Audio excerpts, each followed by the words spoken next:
Di tengah-tengah arus pembangunan bandar yang semakin pesat, gaya hidup moden masyarakat hari ini semakin berubah. Namun, di sebalik kemajuan ini, perubahan gaya hidup turut membawa cabaran terhadap tahap kesihatan dan kesejahteraan masyarakat. Tekanan dalam kehidupan seharian semakin dirasai, terutamanya dalam kalangan pelajar yang berdepan dengan beban akademik.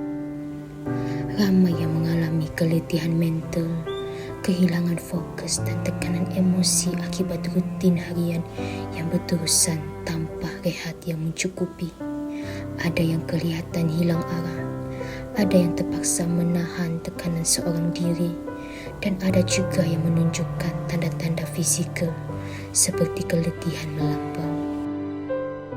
Selain tekanan mental, gaya hidup tidak sehat turut dipengaruhi oleh tabiat pemakanan harian yang tidak seimbang. Obesiti bukan sahaja menjejaskan penampilan fizikal, tetapi juga meningkatkan risiko penyakit serius seperti penyakit jantung, diabetes dan tekanan darah tinggi. Statistik menunjukkan lebih separuh orang dewasa di Malaysia mengalami masalah obesiti atau berat badan berlebihan. Pada masa yang sama, isu kesihatan mental dan kes kanser turut menunjukkan peningkatan yang membimbangkan.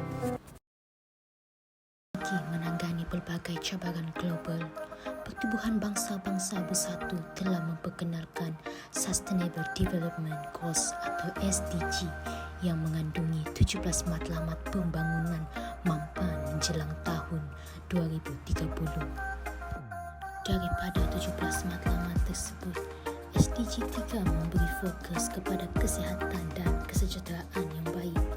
Matlamat ini bertujuan untuk memastikan kehidupan yang sihat serta menggalakkan kesejahteraan untuk semua tanpa mengira usia.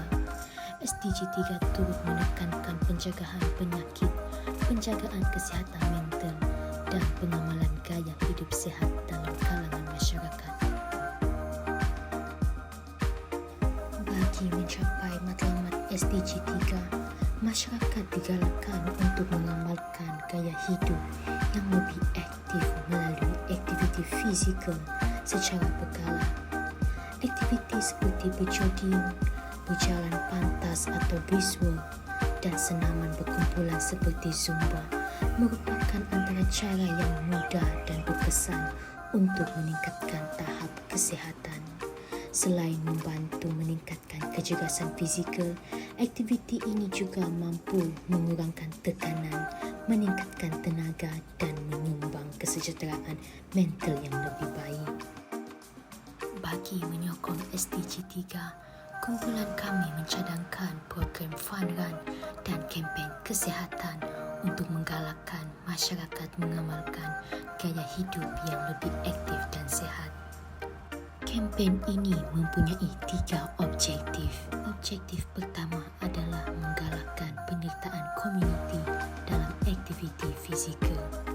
Objektif yang kedua adalah meningkatkan kesedaran kesihatan melalui pendidikan dan pemeriksaan kesihatan asas.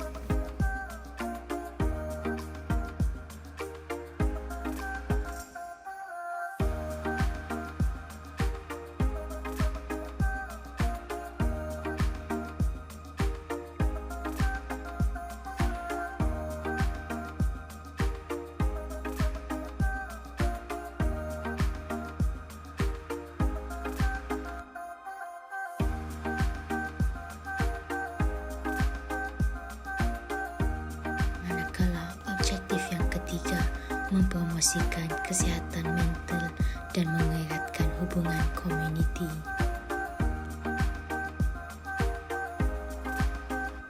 Kesihatan yang baik bermula dengan langkah yang kecil. Melalui amalan gaya hidup aktif dan sihat, kita bukan sahaja dapat meningkatkan kesejahteraan diri, malah mengurangkan risiko pelbagai masalah kesihatan. Bersama-sama, marilah kita mengambil langkah ke arah kehidupan yang lebih sehat dan aktif.